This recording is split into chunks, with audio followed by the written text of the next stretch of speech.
ध्येयं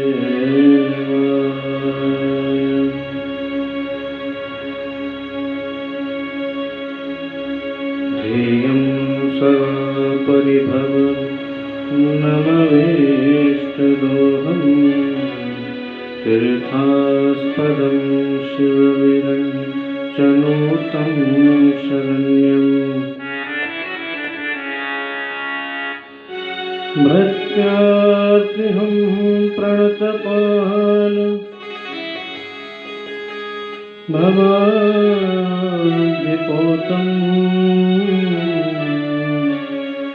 वन्दे महापुरुषते चरणारविन्दम्।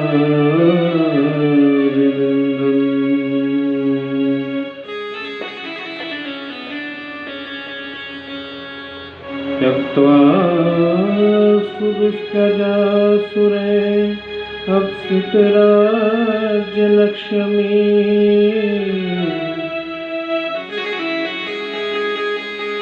धर्मीष्ट आर्यवचसा यद्गादरण्यम्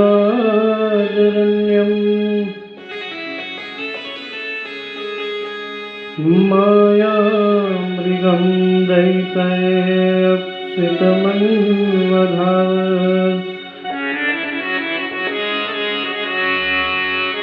वन्दे महापुरुषते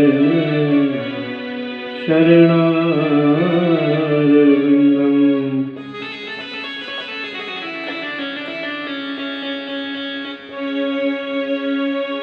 हस्ते स्वस्तरुणीकराग्रविगलत् कल्पप्रसूनोऽप्लुतम्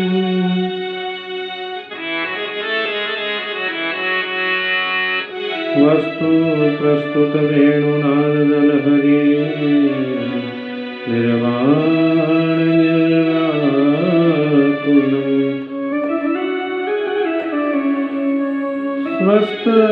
स्वस्तनिबद्धने विविलसद् गोपीसहस्रावृतम् हस्ततन्यस्ततापवर्गमखिलौ दारं किशोराकृति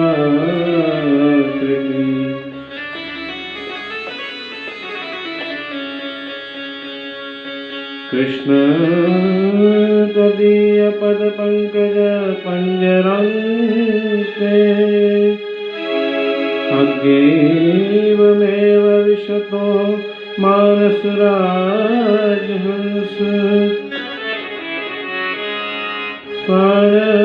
परायण समये कफवातपित्तैः कण्ठावरोधनविधौ स्मरणं कुतस्ते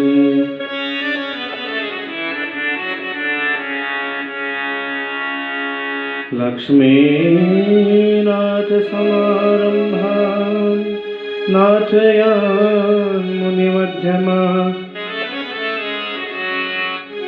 अस्मदाचार्यपर्यन्तां वन्दे गुरुपरम्परा।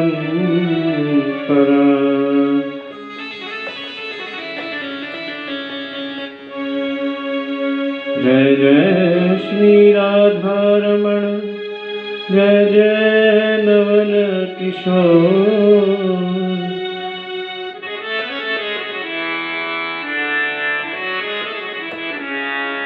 जय गोपी चित्तचोर प्रभु जय जय माखन चोर।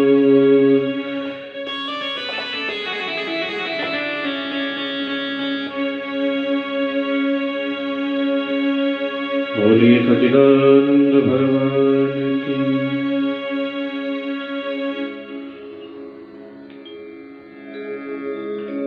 आइए कथा में प्रवेश करते हैं। आप सभी को हमारी ओर से जय श्री कृष्ण, जय श्री राम, जय श्रीमन नारायण। परम मंगलमय परात्पर अखिलेश्वर अकारण करुणा वरुणालय भक्तवांछा कल्पतरु तड़िद्वित विनिंदित मोर मुकुट पीताम्बर धारी श्री बाल कृष्ण लाल की वंगमय प्रतिमूर्ति श्रीमद् भागवत महापुराण के इस पावन सत्र में हम आप सभी पुनः जो है अकिंचन भागवत कथा में प्रवेश कर रहे हैं।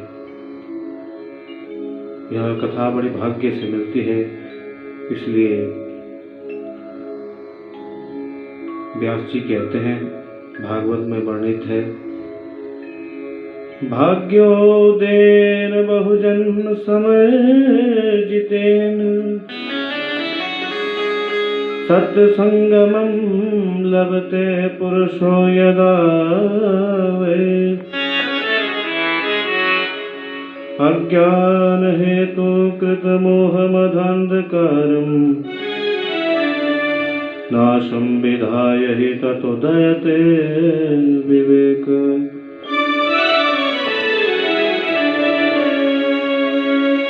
कि एक जन्म का नहीं, अनंत जन्मों के पुण्यों से जब सौभाग्य का उदय होता है तो ही श्रीमद् भागवत कथा श्रवण में रुचि होती है, अन्यथा नहीं हो पाती। ऐसे सुंदर ये भक्तिपूर्ण अनुष्ठान गोविंद की महती कृपा से होते हैं। देखिए, भागवत की कथा कभी मनोरंजन की दृष्टि से नहीं सुननी चाहिए। ठीक है, थोड़ा मनोरंजन होता है, लेकिन कथा होती है आत्मरंजन के लिए। इस दृष्टि से जो मनोरंजन की दृष्टि से जो लोग कथा को सुनते हैं वे अपराध करते हैं। हिंदू वैदिक वांग्मय का सर्वोत्तम ग्रंथ है यह श्रीमद् भागवत। इसे बड़े भावना से सुनना चाहिए कि हमारे जीवन में किंचित परिवर्तन आवे, गोविंद के नामों में हमारी निष्ठात्मक प्रीति हो। इस भाव से सुनी जाने वाली श्रीमद् भागवत कथा ही प्रभावी होती है।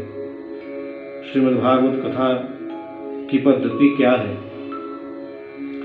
उस कथा के श्रवण का नियम क्या है, क्यों सुनी जाती है भागवत कथा, इन बातों का जिसमें विशुद्ध विवेचन किया हो उसे हम भागवत का महात्म्य कहते हैं। आज यह पद्म पुराण से ली गई 6 अध्याय की कथा है, जिसमें भागवत की महत्ता को बताया गया है। कथा श्रवण में किस श्रीमती निंद्रा देवी कोई व्यवधान न करे, इसलिए बीच बीच में जो है जयकारा भी लगाना चाहिए, ताली भी बजानी चाहिए।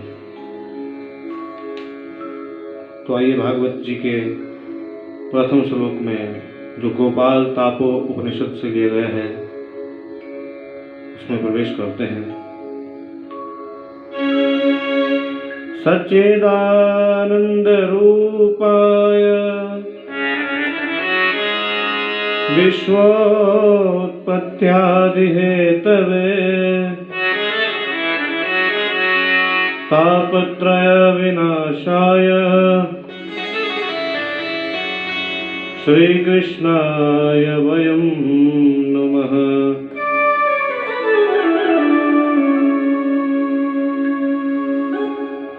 कि सच्चिदानंद रूपाय 3 बातें हैं जो बहुत समझने की हैं। ये 3 बात हैं सत्य, चित्त और आनंद की। हम लोग बात बात पर कहा करते हैं सच्चिदानंद सच्चिदानंद। सत्य कहते हैं अविनाशी को, जो पहले था, मध्य में सत्य है और अंत में सत्य बचेगा। परमात्मा अविनाशी है, वो सत्य है, पहले मध्य और अंत में वही बचता है। उस सत्य को ही हम जो है सत्य कह के बुलाते हैं। दूसरी बात है चित्त माने प्रकाश, यानी हम लोगों को कोई पुस्तक या कोई ग्रंथ पढ़ना हो तो हम बल्ब या ट्यूबलाइट का सहारा लेते हैं, जिसे हमें प्रकाश मिलता है। लेकिन जिस परमात्मा को कभी किसी से प्रकाश लेने की आवश्यकता नहीं पड़ती, जो स्वयं प्रकाशक है, साक्षात प्रकाश स्वरूप है, बल्कि सूर्य चंद्रमा भी तारागण भी जिससे प्रकाश लेते हों, वह चित्त है। तीसरी बात है आनंद की। आनंद की परिभाषा शास्त्रों में बड़े सुंदर रूपों में वर्णित की गई है। ये आनंद क्या है? अच्छे जैसे बिस्तर के ऊपर शयन करने का नाम आनंद नहीं है। एसी के कमरे में विराम करने का नाम आनंद नहीं है। अरबों की संपत्ति प्राप्त करना, समाज में प्रतिष्ठा पाना, ये आनंद नहीं है। आनंद तो अंदर की चीज है। एक वाक्य में कहें तो आनंद कहते हैं आत्मा के ज्ञान को। आनंद कभी बाहर होता नहीं। आनंद तो निज आनंद अंदर ही मिलता है। आत्मा के ज्ञान को ही आनंद कहते हैं। और एक बात, दुनिया में जितने भी चीज है, सब चीजों का जो है उल्टा है। कुछ ना कुछ होता ही है। जैसे धनवान का उल्टा निर्धन, विद्वान का उल्टा मूर्ख, लेकिन आनंद का कुछ उल्टा होता ही नहीं। किसी ने कहा कि निरानंद ब्रह्मानंद। बोले ब्रह्मानंद निरानंद तो तुमने, नीरा और ब्रह्म तो तुमने अपनी ओर से जोड़ लिया। अभी तुम्हें आनंद को निरानंद कहो, निजानंद कहो, परमानंद कहो, सत्यानंद कहो, आनंद तो आनंद ही रहेगा। लेकिन किसी ने कुछ तर्क लगा के, तर्क बुद्धि लगा के कह दिया कि आनंद का उल्टा होता है वेदना।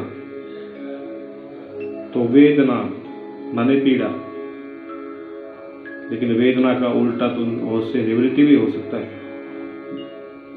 समानांतर शब्द में आनंद का शब्द वैसे तर्क बुद्धि लगाकर लिखा जाए तो वेदना।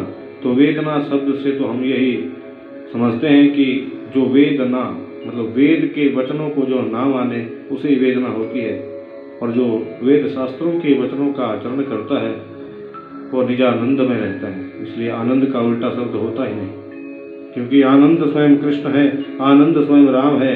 इसलिए कहते हैं नंद घर आनंद भयो जय कन्हैया लाल की।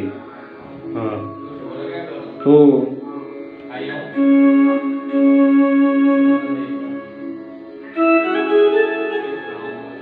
सच्चिदानंद रूपाय विश्वोत्पत्त्यादि हेतवे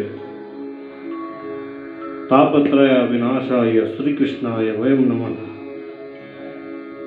आनंद कृष्ण है जो विश्व को बनाते हैं। भगवान का ये तो नाम हो गया, लेकिन भगवान का कार्य क्या है?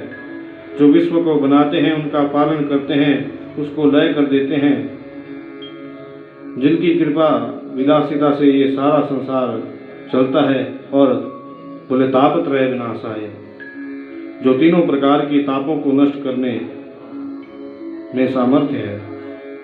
देहिक दैविक भौतिक तापा राम राज काहू नहीं व्यापा। तीन प्रकार के ताप होते हैं, और देहिक दैविक और भौतिक। जो देवताओं के द्वारा हमें कष्ट होता है, जो इस शरीर में हमारे को कष्ट होता है, जो संसारिक प्राणियों से हमारे को कष्ट होता है। और तीन प्रकार के पाप होते हैं, कायिक वाचिक मानसिक। कोई तन दुखी, कोई मन दुखी, कोई धन बिन रहत उदास, थोड़े थोड़े सब दुखी, सुखी राम के दास। एक भी व्यक्ति संसार में ऐसा नहीं है जिसके बारे में आप यह कह सकें कि यही सुखी है। कोई भी व्यक्ति संसार में नहीं है ऐसा जो छाती पर हाथ रख के कह सके कि मैं सुखी हूँ। 5-5 हजार करोड़ का टर्नओवर करते हैं, 200 करोड़ का टर्नओवर हर महीने कर रहे हैं, लेकिन खाते क्या है? मूंग की दाल के साथ रूखा फुल्का। मैंने पूछा, सेठ जी ये क्या भोजन? इतना सब वैभव और फिर बाद में मूंग की दाल के साथ रूखा फुल्का। बोले महाराज जी क्या करें, डॉक्टर ने मना किया है, रोटी चुपड़ कर खाओ लूँगा तो ब्लड प्रेशर हाई हो जाएगा। अरबों की संपत्ति है लेकिन रूखा फुल्का खाते हैं। किसी को किसी की बात की कमी नहीं है। अनंत संपत्ति है, बड़ी बड़ी इंडस्ट्रियां हैं, लेकिन मानसिक चिंता है। सेठ जी चाहते थे कि अच्छे खानदान में संबंध करूंगा अपने बेटे का, बड़े भक्त खानदान में मेरे बेटे का विवाह होगा, बड़े प्रतिष्ठित परिवार में विवाह करूंगा बेटे का। और बेटा क्या करता है कि घर की नौकरानी के साथ भाग गया, कोर्ट मैरिज कर ली। लो कर लो बात, अब पिताजी चाहे कुछ भी करें, बेटे ने तो कर ली शादी। सब कुछ है लेकिन मन में बड़ी बेचैनी है। कभी बेटी नहीं सुनती, कभी बेटा नहीं सुनता, कभी ऐसा चाहते थे तो कभी वैसा चाहती हो। और कोई धन बिन रहत उदास, बेचारा दिन भर मजदूरी करता है, बड़ी बड़ी मल्टी स्टोरी बिल्डिंग बनाता है, पेंट डिस्टेंपर इत्यादि करता है, जान जोखिम में डालकर 500 रुपये दिहाड़ी के मिलते हैं। अब बेटा को खिलाए, पत्नी को खिलावे कि अपने आप खावे, तो कोई भी सुखी नहीं है। कोई धन बिन रहत उदास, तब सुख किसको है? बोले सुख तो केवल गोविंद के कीर्तन में है। कि कबीरा सब जग निर्धना, धनवंता नहीं कोई, धनवंता सो ही जानिए, जाके राम नाम धन होय। कि धनी तो वही है जिसके पास राम नाम का धन है, गोविंद के नाम का धन जिसने कमा लिया वह सबसे बड़ा धनी है। आध्यात्मिक ताप, अधिदैविक ताप तथा आदि भौतिक ताप, तीनों को विनष्ट करने की जिन श्री कृष्ण के नाम में शक्ति है, ऐसे श्री कृष्ण को हम प्रणाम करते हैं। श्री कृष्णाय वयं नमः। श्रीमद् भागवत के प्रधान देव हैं भगवान कृष्ण, इसलिए भागवत महात्म्य के प्रथम श्लोक में श्री कृष्ण की वंदना की गई। आदरणीय सुखदेव जी का वंदन किया। जिन आचार्य सुखदेव जी ने जन्म लेते ही संन्यास ग्रहण कर लिया, सीधे वन की ओर चले गए। पुत्र पुत्र कहते महर्षि वेदव्यास, जिनके पीछे चल रहे हैं, परंतु आचार्य सुखदेव को लौटाकर लाने की जिनमें सामर्थ्य नहीं रही, ऐसे परम वंदनीय सर्वभूत हृदय श्री सुखदेव भगवान को हम प्रणाम करते हैं। जैसे हम इस पवित्र भूमि पर बैठकर भागवत श्रवण के लिए एकत्रित हुए हैं, ऐसे ही पुराणों की विद्या के लिए परम एकांत, परम शांति का स्थान जो है, उसे कहते हैं नैमिषारण्य क्षेत्र। आइए हम उस नैमिषारण्य क्षेत्र में चलें, जो बड़ी पवित्र भूमि है। 88,000 संत जन वहाँ विराजमान हैं। वे सभी ऋषि, गृहस्थ ऋषि हैं। उन्हें हम लोग कहते हैं सौनकादि 88,000 ऋषि, जिनकी बड़ी बड़ी लंबी उम्र है। एक संत की उम्र इतनी लंबी है कि उनके जीवन में कई बार इंद्र बदल चुके, कई बार चतुर्युगी बीत गई। एक सदगृहस्थ इतनी लंबी उम्र वाले जो जीवन को कई चतुर्युगियां देख चुके हैं, बार बार सतयुग, द्वापर, त्रेता, कलयुग ये बीत चुके हैं। ऐसे 88,000 संतजन अपने नित्य कर्म से निवृत्त होकर प्रातः काल जब बैठे थे, बस उन संतों को की मंडली में श्री सूत जी महाराज, उग्रश्रवा ऋषि, जो लोग रोमहर्षण के पुत्र हैं, उनका आगमन हुआ। सूत जी महर्षि वेद व्यास के परम शिष्य हैं। जैसे ही सूत जी आए तो 88,000 ऋषि बैठे थे,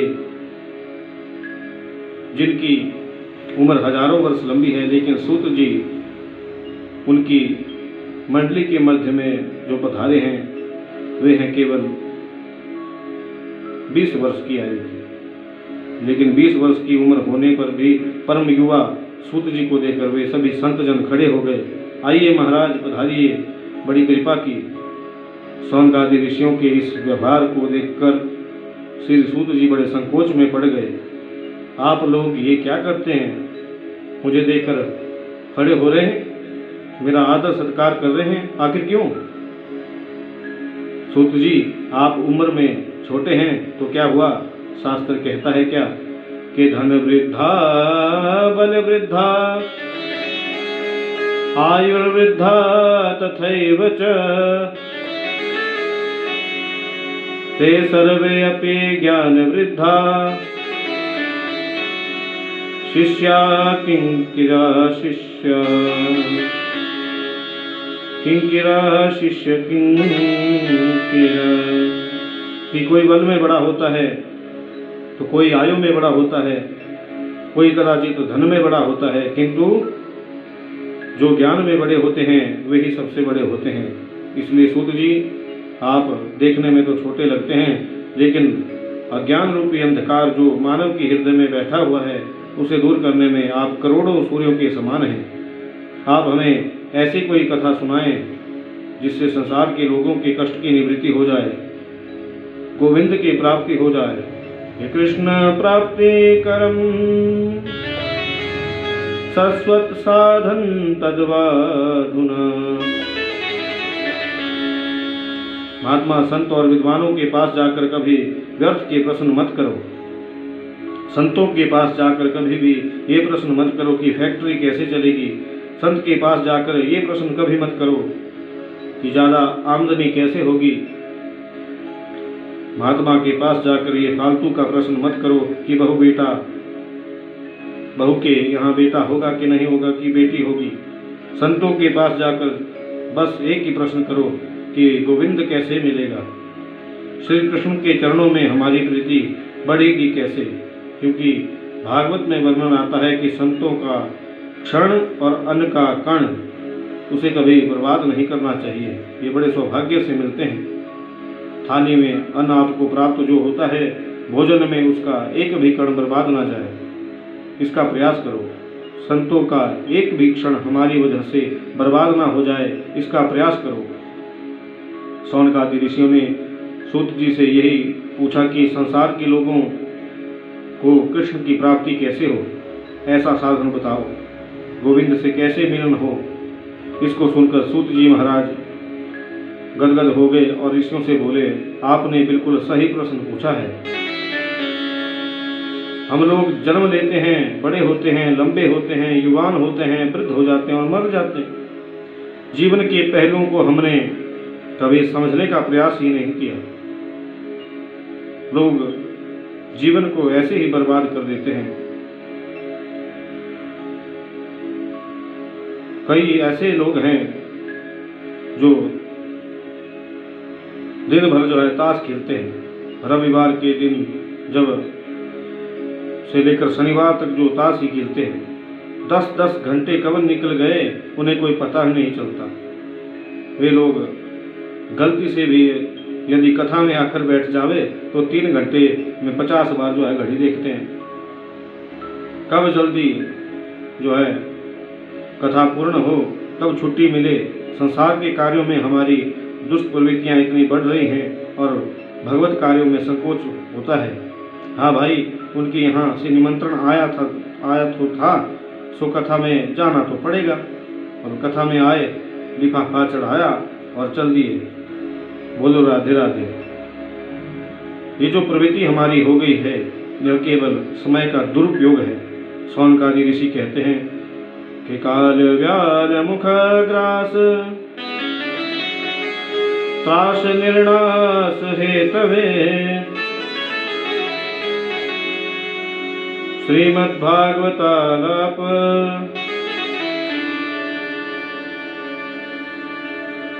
सुख गीता श्रीमद्भागवतानुक्ति अलोकिरेण भाषितम्। हमारा जीवन क्या है, ध्यान से सुने। एक बहुत बड़ा अजगर सर्प है और अजगर सर्प ने अपने विशाल मुख को खोल रखा है, उसके मुख में मैं बैठा हूँ।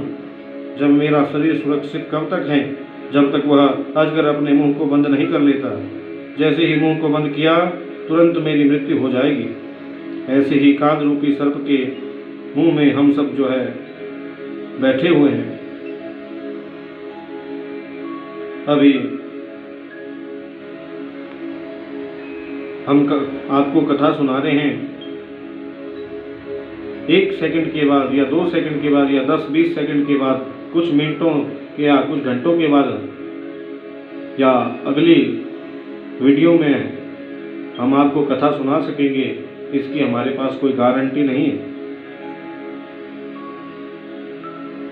अभिमान तो हम बड़ा ऊंचा करते हैं कि रात को 9 बजे एसी लगाकर जो है कमरे में विश्राम कर रहे थे और विचार करने लगे, बहुत दिन हो गए व्यापार करते करते, अब कुछ दूसरा व्यापार किया जाए। मन ने कहा क्या करोगे? बोले जो हाईवे के बगल में जो 88 एकड़ की जो जमीन है, कल उसे खरीद लेता हूँ, रजिस्ट्री करा लेता हूँ। मन कहता है फिर क्या करोगे? अरे उसमें इंडस्ट्री लगाएंगे और क्या, 200-400 करोड़ लोग जो है वहाँ पे काम को आएंगे। 2-4 करोड़ लोग जब वहाँ काम करेंगे फिर क्या करोगे? बोले फिर क्या, धनिकों की लिस्ट में जो है हमारा नाम हो जाएगा। सुबह का नाश्ता दिल्ली में, दोपहर का भोजन जो है बम्बई में और रात्रि का भोजन जो है अमेरिका में करेंगे। बोले फिर क्या होगा? बोले फिर हमारे इशू निकलेंगे, शेयर मार्केट में हमारा भी नाम हो जाएगा।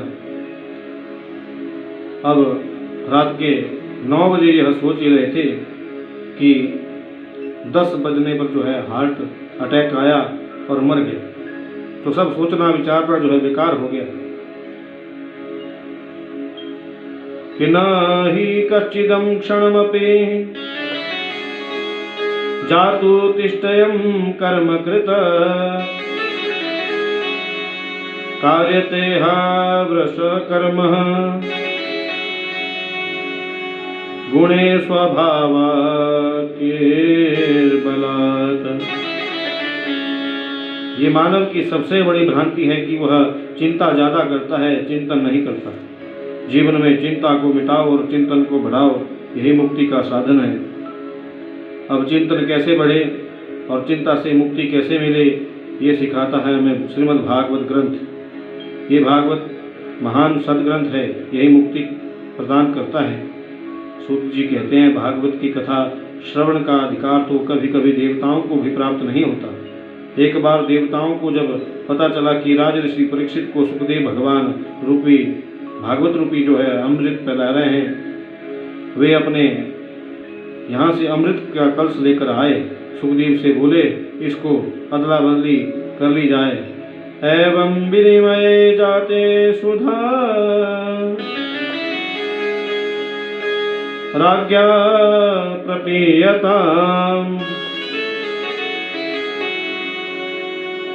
प्रपश्यामो वयं सर्वे श्रीमद्भागवतामृतम्।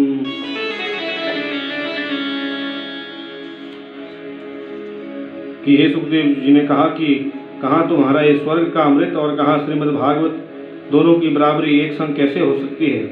स्वर्ग में जाकर वहाँ के अमृत का पान करने के बाद भी व्यक्ति को गिरना पड़ता है कि पुनरपि जन्मं पुनरपि मरणं पुनरपि जननी जठरे शयनम। लेकिन भागवत अमृत का पान जिसने कर लिया उसको तो आवागमन का कुचक्र हमेशा के लिए मिट जाता है, आवागमन की छुट्टी हो जाती है। इसलिए अभक्ताश्च विज्ञाय नरस्योऽस कथामृतम् श्रीमद्भागवता वार्ता सुराणामपि दुर्लभा। श्री सुखदेव जी ने देवताओं को अभक्त समझा और भागवत कथामृत का दान उनको नहीं किया। वही भागवत कथामृत मैं आप लोगों को श्रवण कराऊंगा। देवताओं ने जब ब्रह्मा जी से शिकायत की और ब्रह्मा ने तराजू लेकर तोलना शुरू किया, एक पलड़े पर दुनिया के समस्त साधनों को देखा, दूसरे पलड़े पर केवल श्रीमद् भागवत जी का विराजमान किया कि लघु अन्यायानि जातानि गौरवेणिदं महत्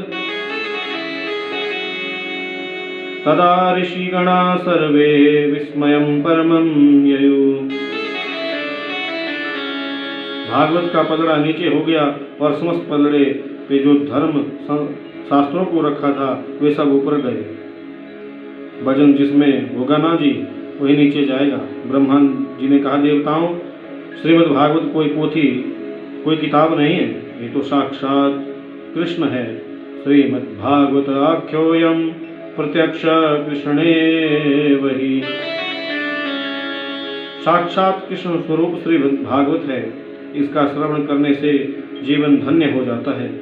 नारद जी ने जन जन में इसका प्रचार करने के लिए अपने पिता ब्रह्मा जी से इसका अध्ययन किया था।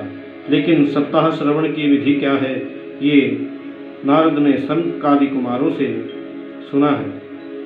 सौनकादि ऋषि बोले, हमने तो सुना है संत कुमार ज़्यादा घूमते नहीं और नारद जी कभी एक स्थान पर टिकते नहीं, ये प्रसिद्धि है। नारद जी हमेशा भ्रमण करते रहते हैं और संत कुमार कभी एक दूसरी जगह जाते नहीं। भागवत की कथा में मन यदि चंचल हो, मन में बातें कई प्रकार की हो, तो फिर कथा का आनंद नहीं मिल सकता। भागवत की कथा में 5 बातों का रहना बहुत आवश्यक है। कथा के लिए पहले स्थान, दूसरी बात है कथा का के लिए गान, तीसरी बात है भागवत का ज्ञान, चौथी बात है भागवत का ध्यान, 5वीं बात है भागवत में आपके कान। तो पहली बात है स्थान। कथा का स्थान बड़ा सुंदर होना चाहिए। ऐसा स्थान जहाँ बाहर की आवाज़ ना आती हो, जहाँ केवल आप व्यास जी की आवाज़ को सुन सकें, गाड़ी का हॉर्न ना सुन सके। बाहर की आवाज़ से विकसित वक्ता और श्रोता दोनों का में होता है। दूसरी बात है गान। भागवत को सुंदर शब्दों में गाया जाए, श्लोकों में गाया जाए। तीसरी बात है ज्ञान, इसको ज्ञान पूर्वक सुना जाए। चौथी बात है ध्यान, इसको एकाग्र होकर मन लगाकर सुना जाए। 5वीं बात है कान, कान एकदम भागवत से जुड़ जाए तो ही भागवत कथा श्रवण का फल आपको प्राप्त हो सकता है। अब सनत कुमार तो ऐसे संत हैं जो कभी घूमते नहीं, और नारद जी ऐसे हैं जो एक जगह कभी बैठते नहीं। तो नारद ने एक जगह बैठकर 7 दिन तक संत कुमारों से भागवत कैसे सुन ली। सूत जी बोले, एक बार देवर्षि नारद बड़ी तीव्र गति से दौड़ते जा रहे थे, तो बद्रीनाथ धाम में विराजमान चारों भाई श्री संत कुमार, जो चारों भाइयों ने नारद को देखा और पूछा, कथम ब्रह्मादिन मुख कुतश्चिन्तो तुरो भवान् त्वरितं गम्यते कुत्र कुताश्चागमनं तव। नारद जी, क्या बात है, आप कुछ उदास लगते हैं। हमने तो सुना है कोई कितना भी रोता हो, कितना भी निराश हो गया हो, किंतु नारद का दर्शन उसे मिल जाए तो वह मुस्कुराने लगता है। आज आप ही जैसा संत स्वयं इतना दुखी है।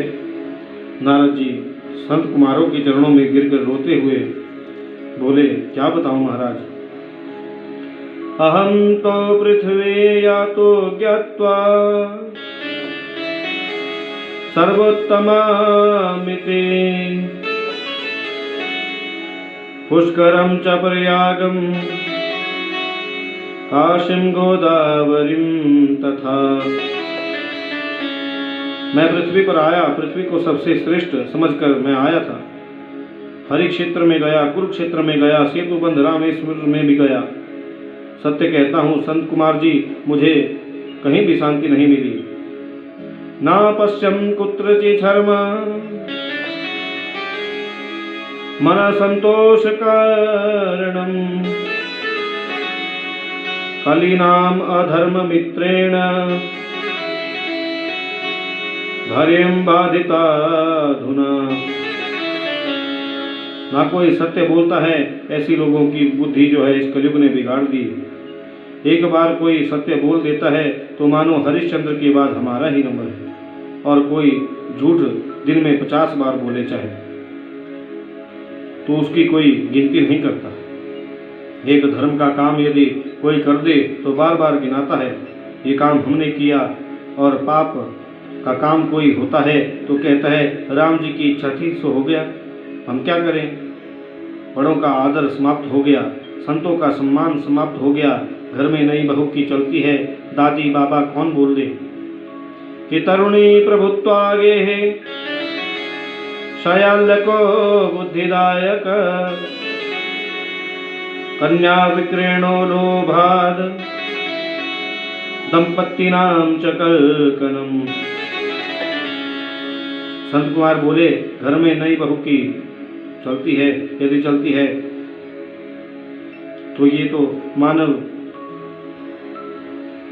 ये तो गलत बात नहीं है। घर में बहू की चलनी चाहिए, लेकिन बड़ा काम कोई हो तो दादी से या बाबा से, बुजुर्गों से सलाह लेनी चाहिए। लेकिन यहाँ तो घर में चलती है नई बहू की और सलाह लेते हैं साले साल से, ससुराल से बुलाते हैं। हमारे ब्रज में एक कहावत है, बोले दीवार बिगाड़े यारो और घर बिगाड़े सारो।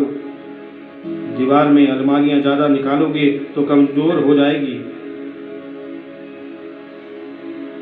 घर में साले जी से सलाह लोगे तो बर्बाद हो जाओगे।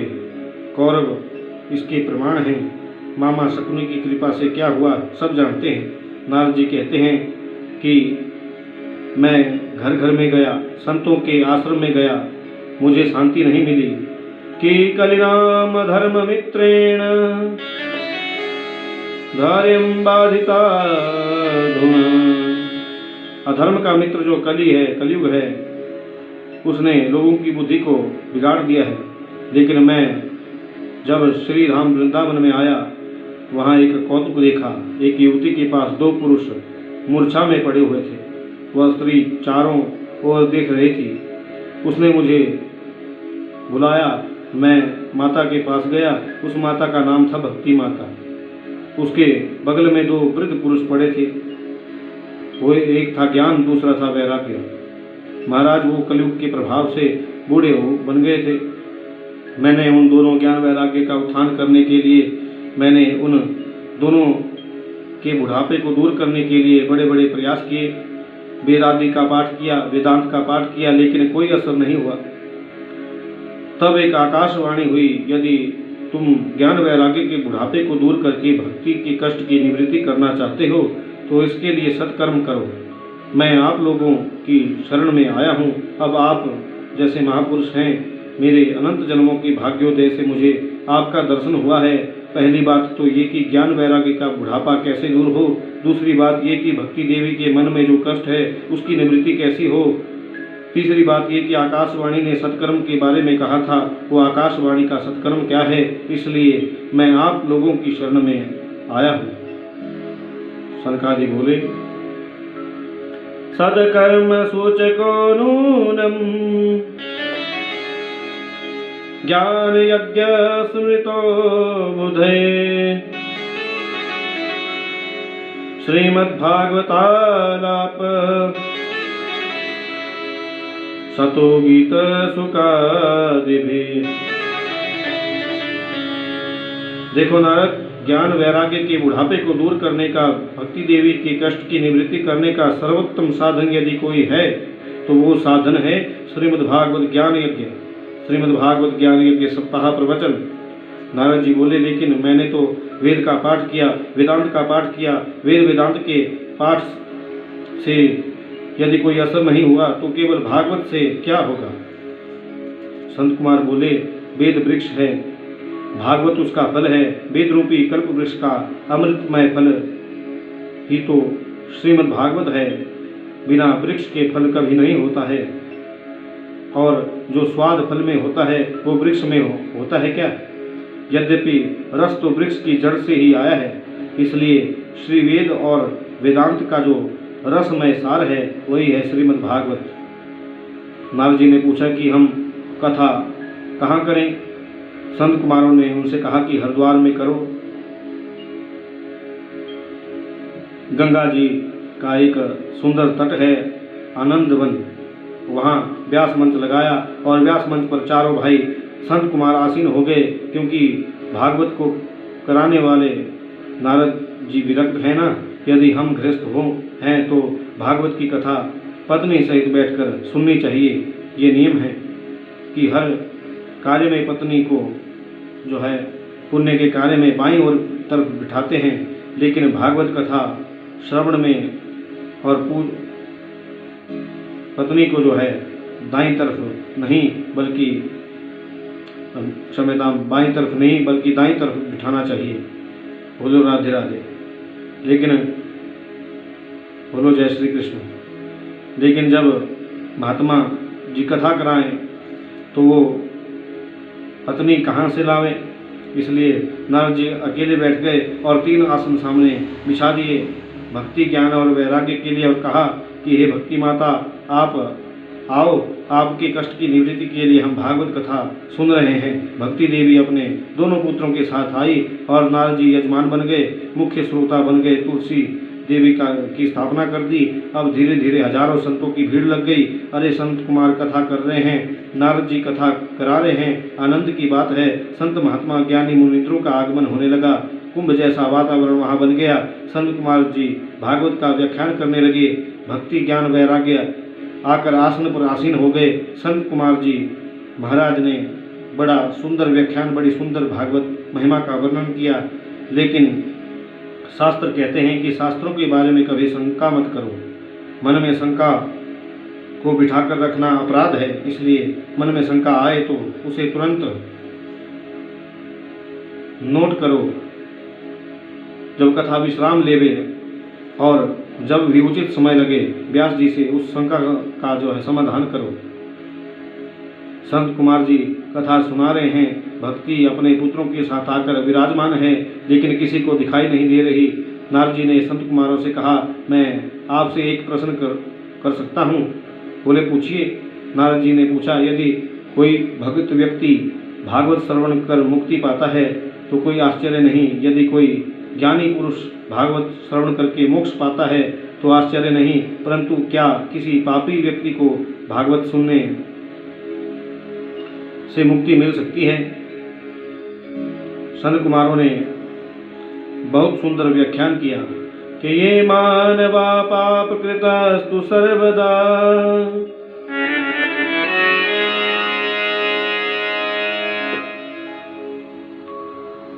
सदा दुराचार विमार्गगा क्रोधाग्निदग्धा कुटिलाश्च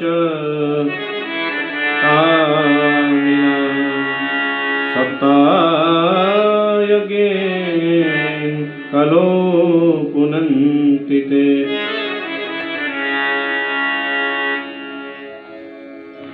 कि जिस मनुष्य ने जीवन में कभी सत्कर्म नहीं किया, दुराचार परायण जिसकी मनोवृत्तियां बनी रही, क्रोध रूपी अग्नि में जो हमेशा जलता रहा, ऐसा दुराचारी पापी व्यक्ति भी किसी के द्वारा 7 दिन तक यदि भागवत कथा सुन ले तो निश्चित रूप से उसके जीवन में परिवर्तन आता है। जिसका जीवन सत्य से हीन है, जो सत्य संभाषण नहीं करता, जो माता पिता की सेवा नहीं करता, जो वर्ण संकर पद्धति से उत्पन्न है। वर्ण संकर पद्धति का मतलब है कि माँ किसी और बिरादरी की, पिताजी दूसरे बिरादरी के। ऐसी परिस्थिति में जो व्यक्ति उत्पन्न है, 5 प्रकार के उग्र पापों में जिसकी प्रवृत्ति रही है, वे भी 7 दिन तक भागवत सुन ले तो उसका मन पवित्र हो जाता है। मैं तो यहाँ तक कहता हूँ, जिसने जीवन पर्यंत पाप कर्म किया है, पाप कर्म करते करते जिसकी मृत्यु हो गई हो, मरने के बाद भी भूत प्रेत पिशाच की योनि को गया हो, उसके नाम से अगर भागवत करावें तो उसका जीवन पवित्र हो जाता है, वह मुक्त हो जाता है। नारद जी बोले, महाराज ये बात हमारी समझ में नहीं आई। जीवन पर्यंत पाप करने वाला व्यक्ति मरने के बाद प्रेत बनने के पश्चात भागवत सुनकर मोक्ष कैसे प्राप्त कर सकता है। नारद जी को संत कुमारों ने एक सुंदर कथा सुनाई। उस कथा का वर्णन करते हैं नारद, कैसे कैसे प्रेतात्मा व्यक्ति भी भागवत को सुनकर मोक्ष प्राप्त कर सकते हैं। कि हरि भजन बिना विश्राम नहीं, विश्राम नहीं, विश्राम नहीं, हरि भजन बिना विश्राम नहीं। ये भजन सुनाया नारद जी को कि कथा में कीर्तन जरूर होना चाहिए और ताली बजाकर जो है कीर्तन बोलना चाहिए। जो कथा में कीर्तन गाते हैं ना, उनके हृदय के पाप जो है निकल जाते हैं और पाप निकलकर उनके सर पर बैठते हैं जो कीर्तन नहीं बोलते हैं, जो ताली नहीं बजाते हैं। कीर्तन में भजन में ताली बजाकर गाने से हस्तरेखा जो है बदल जाती है। जो ताली नहीं बजाते हैं ना जी, उनकी बढ़िया वाली रेखा फिर गड़बड़ हो जाती है। आचार्य सनत कुमार कहते हैं नारद जी को लक्ष्य करके के तुंगभद्रा तटे पूर्वम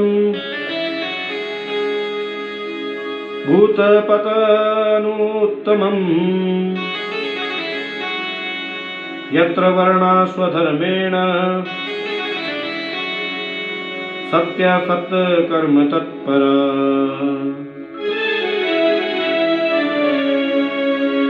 तुंगभद्रा नदी के किनारे एक सुंदर अनुपम नाम का नगर था।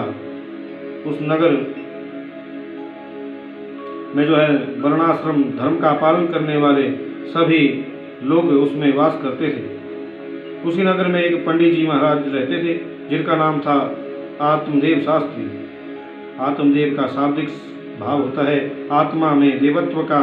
जिसने दर्शन किया वो आत्मदेव है। पंडित जी बहुत सुशील हैं, परमित भाषी हैं, मितव्ययी हैं, कर्मकांड में बड़े कुशल हैं। यद्यपि वृत्ति थोड़ी लोभमयी है, बाकी उनमें सब गुण सद्गुण हैं। लेकिन जैसे सद्गुण संपन्न पंडित जी आत्मदेव हैं, बिल्कुल उसके विपरीत उनकी पत्नी है। नाम भी बड़ा विचित्र है, श्री धुंधली देवी। जैसा नाम वैसे गुण, यथा नाम तथा गुणम। ये जो धुंधली देवी है, इनमें एक बड़ी भारी विशेषता है और ये विशेषता उसी नारी पर आ सकती है जिस पर भगवान की विशेष कृपा हो। धुंधली देवी में क्या विशेषता है? पति तो जाते हैं बेचारे पूजा पाठ कराने यजमानों के घर में, शाम को लौट कर आते हैं। दिन भर पत्नी का ही साम्राज्य रहता है घर पर। कभी पड़ोसियों से झगड़ लेना, कभी सामने वालों से मनोरंजन कर लेना, ये उसका रोज का धर्म है। बड़ी कर्कश वाणी, कड़वा बोलती हैं। बोले तो ऐसा लगता है कि मिर्च छिड़क दी हो। लेकिन सायंकाल पति जैसे ही लौट कर आते हैं, आहा, द्वार पर हाथ जोड़कर ऐसे स्वागत करती मानो सती अनुसुईया के बराबर। बात जो है इसी का नंबर है क्या? और ये विशेषता सब में नहीं हुआ करती। बनावटी प्रेम बहुत आता है। एक कहावत आती है कि अति भक्ति छचोरे लक्षण। कोई ज़्यादा बनावटी भक्ति दिखावे तो समझो ये अंदर से गड़बड़ है। जो ज़्यादा बनावटी प्रेम दिखावे, ज़्यादा बनावटी बातें करे, समझो वो चोर है। ये शास्त्र की बात है। परमात्मा को जो है बनावटीपन अच्छा नहीं लगता। इसलिए परमात्मा रामचरितमानस में कहते हैं, निर्मल मन जन सो मोहि पावा, मोहे कपट छल छिद्र न भावा, मोहे कपट छल छिद्र न भावा। ये निर्मल मन जन सो मोहि पावा, मोहे कपट छल छिद्र न भावा रामचरितमानस की चौपाई है। परमात्मा कहते हैं तुम दिखावा मत करो। तुम जो भी बनावटीपन करते हो, ऊपर से कहते हो नमस्कार और मन में सोचते हो मेरी गली में आओ फिर दिखाऊंगा, ये बनावटीपन मेरे गोविंद को अच्छा नहीं लगता। वो तो कहते हैं निर्मल मन हो जाओ, अंतकरण को शुद्ध बनाओ तो मन शुद्ध होगा। धुंधली देवी का मन तो पवित्र नहीं, भावनाएं श्रेष्ठ नहीं, पति के सामने हाथ जोड़कर ऐसी खड़ी होती, इसलिए पति की दृष्टि में पत्नी के प्रति आदर है। एक और बात, पंडित जी के घर धन की तो कोई कमी नहीं है, लेकिन बेटा नहीं है। तुलसी स्थापना तो हर हिंदू घर में होनी ही चाहिए। उनके घर में तुलसी है, लेकिन पता नहीं क्यों तुलसी कभी हरी नहीं हो पाती, सूख जाती है। पंडित जी के घर में गौ पूजा भी होती है, लेकिन गौ कभी जो है प्रसूता नहीं होती। एक दिन पंडित जी बैठे बैठे विचारने लगे, क्या बताऊं, तुलसी जी को रोज जल देता हूं अपने हाथ से, फिर भी सूख जाती है। मेरी गाय को 6 वर्ष हो गए, ये अभी भी प्रसूता नहीं हुई, बच्चा बच्चिया कुछ नहीं हुआ। अब पड़ोसियों का आना शुरू, बढ़िया पड़ोसी भी भगवान की कृपा से ये ऐसे मिलते हैं। ज़्यादा बढ़िया कहीं मिल जाए तो आपको उखाड़ कर ही मानेंगे। अब पड़ोसियों का आना शुरू हुआ और कहने लगे, क्यों जी, तुम्हारे घर तुलसी दल का पौधा है, ये सूख क्यों जाता है? पंडित जी बोले, क्या मालूम, पानी तो रोज देता हूँ फिर भी सूख जाती है, मालूम नहीं। अच्छा, तुम्हारे घर ये गाय है, 7 वर्ष से हम देख रहे हैं, बच्चा बच्चिया कुछ नहीं हुआ, क्या मालूम भैया, सेवा तो रोज करता हूँ। अब देखो पड़ोसियों ने क्या कहना शुरू कर दिया। बोले, तुम्हारे घर बेटा भी नहीं है ना, इसी पाप के कारण जो है गौ प्रसूता नहीं होती, और ये देवता तुमसे खुश नहीं है, पितर तुमसे खुश नहीं है। ऐसे भ्रम में डाल दिया पंडित जी को। एक दिन तो वो विद्वान ब्राह्मण बैठा बैठा रोने लगा, मैंने पाप कर्म किया है, इसलिए मेरे पुत्र नहीं, इसलिए मेरी गौ बांझ हो गई और घर छोड़कर वन में चले गए। 4-5 दिन हो गए वन में बैठे बैठे। पंडित जी रोदन करते हैं, जब तक पुत्र प्राप्ति का वरदान मुझे नहीं मिलेगा, मैं लौटकर घर नहीं जाऊंगा। कोई संत उधर से जा रहे थे, ये चेहरा होता है जी ना, ये कैमरा होता है, कैमरा। आदमी कितना मूर्ख है, कितना बुद्धिमान है, कितना विद्वान है, कितना नाम समझ है, कितना धनवान है, कितना सच्चा है, कितना बनावटी है, ये प्रत्येक आदमी के चेहरे से पता चल जाता है। कहीं घूमने की जरूरत नहीं है, और ये समझने में केवल 1.5 मिनट का समय लगता है। पंडित जी वहाँ पड़े पड़े रो रहे थे। उधर से एक संत निकल कर जा रहे थे। महात्मा जी ने देखा और देखकर समझ गए कि ये विद्वान ब्राह्मण है, लेकिन दुखी है। पास में जाकर जो है संत ने बड़े स्नेह से पूछा, कथम रोदसी विप्र त्वं काते चिंता बलायसी वद सत्वरं त्वं मह्यं स्वस्य दुःखस्य कारणम्। अरे पंडित जी, क्यों रोते हो? आप तो कोई बड़े कर्मकांड के विद्वान मालूम होते हो, क्या तकलीफ है, मुझे बताइए। पंडित जी ने गिरकर चरणों में कहा कि क्या बताऊं महाराज, मैंने बड़ा पाप कर्म किया था, उसे भोग रहा हूँ। मेरे द्वारा दी गई चीज देवता पितर स्वीकार नहीं करते, मेरे घर में गौ भी प्रसूता नहीं होती, तुलसी का पौधा भी सूख जाता है, क्योंकि मेरे घर पुत्र नहीं है। इसी पाप की वजह से यह सब हुआ है। मैंने निश्चय कर लिया, जब तक पुत्र प्राप्ति का वर नहीं मिलेगा, लौटकर नहीं जाऊंगा घर, मर जाऊंगा यहीं। महात्मा ने मन में बड़ा आश्चर्य हुआ और उनको समझाते हुए बोले, मुंचा ज्ञानम प्रजा रूपम बलिष्ठा कर्मणो गते विवेकम तो समासाद्य त्यज संसार वासनम। पंडित जी, आपके मन में पुत्र की जो कामना है, ये एकमात्र ज्ञान है। संत ने पंडित जी से कहा, यदि तुम्हारे घर पुत्र हो जाता तो समझ लेते परमात्मा की कृपा हो गई, और पुत्र नहीं हुआ है तो समझो भगवान की बहुत बड़ी कृपा हो गई है। क्या करोगे बेटा लेकर? बेटा यदि घर में नहीं होता तो हम 2-4 वर्ष रोते हैं, फिर सोचते हैं भाग्य में नहीं है।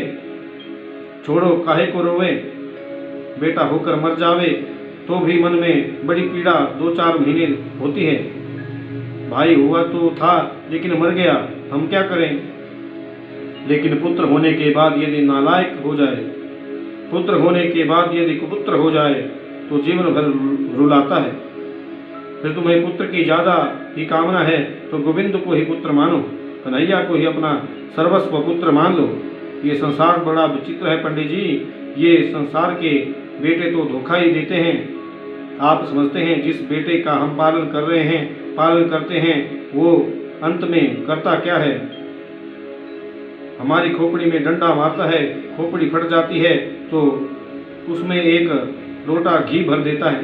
केवल इसी काम के लिए हम याचना करते हैं कि यदि वो पुत्र निकल गया तो 50 लोटा भी घी भर देगा तो भी मुक्ति नहीं होगी। इसलिए गोविंद को पुत्र मानो। गीता में कृष्ण कहते हैं, अनन्या ममता विष्णु ममता प्रेम संगता भाव एव संद्रात्मा बुधे प्रेमानिगद्यते।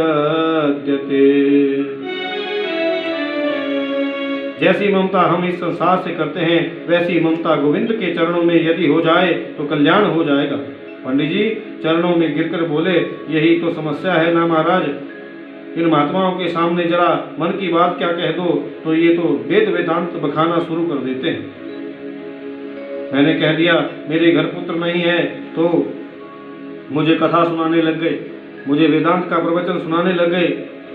हे महात्मा जी मेरे को बेटा चाहिए। संत ने कहा, लेकिन मैंने तुम्हारी मस्तक की रेखा देखी है, 7 जन्मों तक तुम्हारे कोई पुत्र का सुख नहीं है। पंडित जी बोले, आप संत हो महाराज, आप चाहो तो जन्मपत्री को बदल सकते हो, आप चाहो तो हस्त की रेखा को बदल सकते हो, और यदि आपने पुत्र होने का वर नहीं दिया तो सत्य कहता हूँ आपके सामने सिर फोड़कर मर जाऊंगा, लेकिन बिना पुत्र के लौटकर घर नहीं जाऊंगा। संत के मन में करुणा आ गई। संत ने एक फल दिया और कहा, अपनी पत्नी को खिला देना। सारे नियम बता दिए, सुंदर पुत्र होगा। आत्मदेव ने फल पत्नी को दे दिया। अब पत्नी सोचती है कि ये सब नियम तो मैं पालन नहीं कर सकती। धुंधली देवी अपनी सहेली के पास बैठकर रोने लगी। सहेली को बोली, गर्भ में बालक धारण करना मेरे बस की बात नहीं, लालन पालन में भी बहुत तकलीफ होती है, और कहीं सुखदेव जी की तरह 12 वर्ष गर्भ रह गया तो मुश्किल हो जाएगी। इसलिए मैंने सोचा कि जहाँ सब कुछ है वहाँ खाने वाला नहीं है, और जहाँ खाने वालों की लाइन है वहाँ भोजन नहीं है। गरीब सहेली के 6 पुत्र हैं, 7वां पुत्र होने वाला है। अन्न का दाना भी नसीब नहीं है। मेरे घर अरबों की संपत्ति है पर खाने वाला नहीं है। सहेली से बोली, एक काम करो ना, मेरे पति तो भोले भाले हैं, पूजा पाठ के अलावा कुछ नहीं जानते। इस बार तुम्हारे घर जो पुत्र जन्म लेगा उसको मुझे दे देना, मैं तुम्हें बहुत सा धन दे दूंगी। सहेली ने कहा, ठीक है। उसने समय आने पर जो है सहेली का पुत्र ले लिया। पति से कह दिया, बस मेरे होने वाला है, लेकिन फल खाने से पुत्र होता है कि नहीं इसकी परीक्षा के लिए दोनों ने मिलकर वह फल जो है गाय को खिला दिया, और सहेली का पुत्र लेकर कह दिया, मुझे पुत्र हुआ है, मुझे पुत्र हो गया। पंडित जी के मन में बहुत खुशी है, बड़ा आनंद मनाया, बड़ा उत्सव मनाया। जिस फल को उन्होंने गाय को खिलाया सो गाय ने भी 3 महीने के बाद जो है सुंदर पुत्र को जन्म दिया। आत्मदेव जी बहुत प्रसन्न हुए। गाय के पुत्र का नाम उन्होंने गोकर्ण रखा, क्योंकि उनका संपूर्ण शरीर है मनुष्य जैसा, केवल कान हैं गाय के जैसे, इसलिए नाम कर दिया गोकर्ण। और मन में सोचा, मेरा नाम है आत्मदेव, इसलिए पुत्र का नाम रखूंगा परमात्मा देव। धुंधली बोलती है, वाह, 9 महीने गर्भ में हमने रखा और नाम आप दो।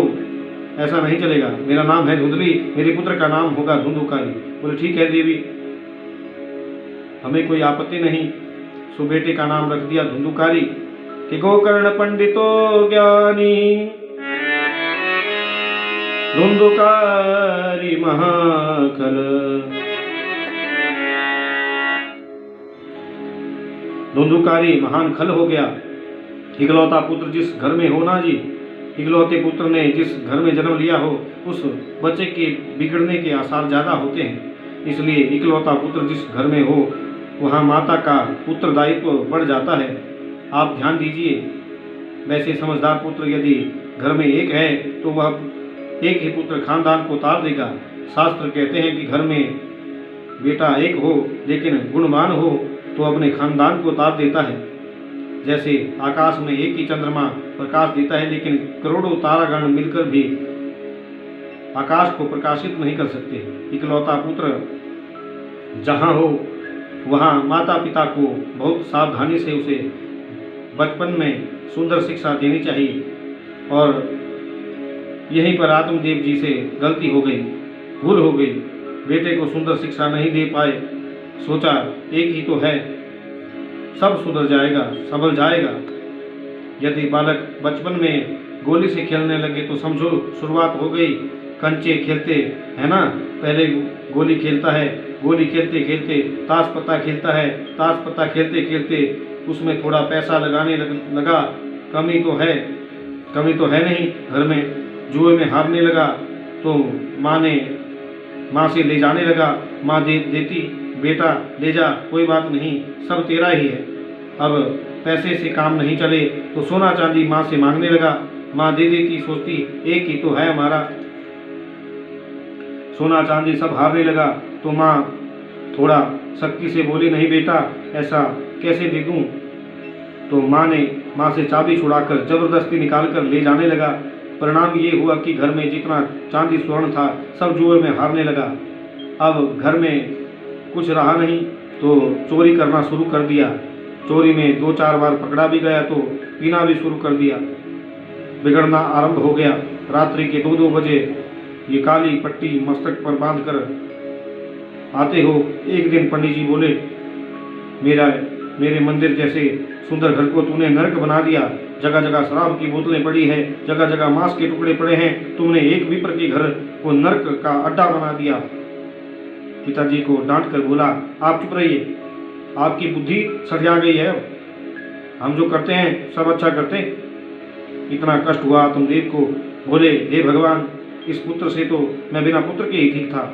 एक दिन रात्रि में बैठे बैठे आत्म जी रोदन कर रहे थे। वहाँ पर गोकर्ण जी का आगमन हुआ। गाय का पुत्र जो गोकर्ण है वो ही श्रद्धा से आत्मदेव जी को पिताजी कहता है। आकर बोला, पिताजी आजकल आप बहुत उदास रहते हैं, मैं कई महीनों से देख रहा हूँ, क्या बात है? आप किसी से बात नहीं करते, आप बड़े दुखी रहते हो, मुझे बताइए। इतना सुनकर आत्मदेव तुरंत गोकर्ण के सामने गिर पड़े। बोले, बेटा मेरी समझ में नहीं आता, मैं क्या करूं? घर में रहूं तो कैसे रहूं? घर को मेरे पुत्र ने नरक बना दिया और घर को छोड़कर वन में कैसे जाऊं? क्योंकि मन में इतनी विरक्ति नहीं है। तुम ही मेरा मार्गदर्शन करो, मुझे तुम जो है समझा सकते हो। गोकर्ण जी ने आत्म जी को इतना सुंदर उपदेश दिया जिसे गोकर्ण गीता कहते हैं। के देहे अस्ति मास रुधिरे अभिमतिं त्यजतुं जयाशुतादिषु सदा ममता विमुञ्च पश्यानिशं जगदिदं क्षणभङ्गनिष्ठम् वैराग्य राग रसिको भवभक्ति निष्ठ। कि पिताजी मैं तो एक बात कहता हूँ कि पहले तो शरीर के प्रति जो हमारा देहाभिमान है उस देहाभिमान को हम त्यागें।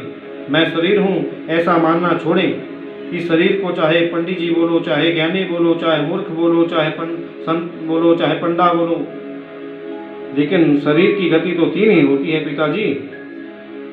जला दोगे तो राख बन जाएगा, फेंक दोगे तो गीदड़ सियार इत्यादि खा जाएंगे, और जमीन में अगर गाड़ दोगे तो इसके कीड़े बन जाएंगे, और कोई गति शरीर की होती ही नहीं। फिर शरीर कभी मैं हो सकता हूँ क्या? जिनको तुमने अपना माना है वही तुम्हारे हो सकते हैं क्या? आप कभी घर के एकांत में बैठकर आंख बंद करके अपने आप से प्रश्न करो कि मैं क्या हूँ। आप सोचिए मैं क्या हूँ। मैं यदि आंखें हूँ तो आंखें तो अंधी हो जाती है, उन्हें मैं रोक नहीं पाता। मैं पैर हूँ तो पैर लंगड़े हो जाते हैं, रोक नहीं पाता। मैं यदि कान हूँ तो कान बहरे हो जाते हैं, मैं रोक नहीं पाता। मैं शरीर हूँ तो शरीर तो एक दिन मरना ही है, तो मैं उसे भी रोक नहीं पाऊंगा। माता पिता मेरे हैं तो मरने के बाद कभी चिट्ठी नहीं डालते, बेटा हम सुखी हैं कि दुखी हैं, ऐसा कुछ नहीं बताते। यदि बेटा बेटी मेरे हैं तो जन्म के पहले सूचना क्यों नहीं देते? पिताजी हम आ रहे हैं, इसका मतलब क्या है? अच्छा, हम दिन में सोकर उठते हैं तो जगने के बाद और सोने के से पहले का चक्कर क्यों है? रात्रि में सोने के बाद हम पर पंखा गिर गया, ऊपर से छज्जा गिर गया, हमें क्या मालूम? सोते समय हम कहाँ चले जाते हैं? जन्म से पहले मैं क्या था, मरने के बाद मैं कहाँ जाऊंगा? 45 मिनट अपने आप से ये पूछिए मैं क्या हूँ? ये सब क्या है? संसार, मकान, मेरा परिवार, मैं लेकर इसे क्यों नहीं जाता साथ में? तो आपकी आत्मा से केवल एक ही आवाज आएगी, क्या? कि चल रे हंसा मर लोक को,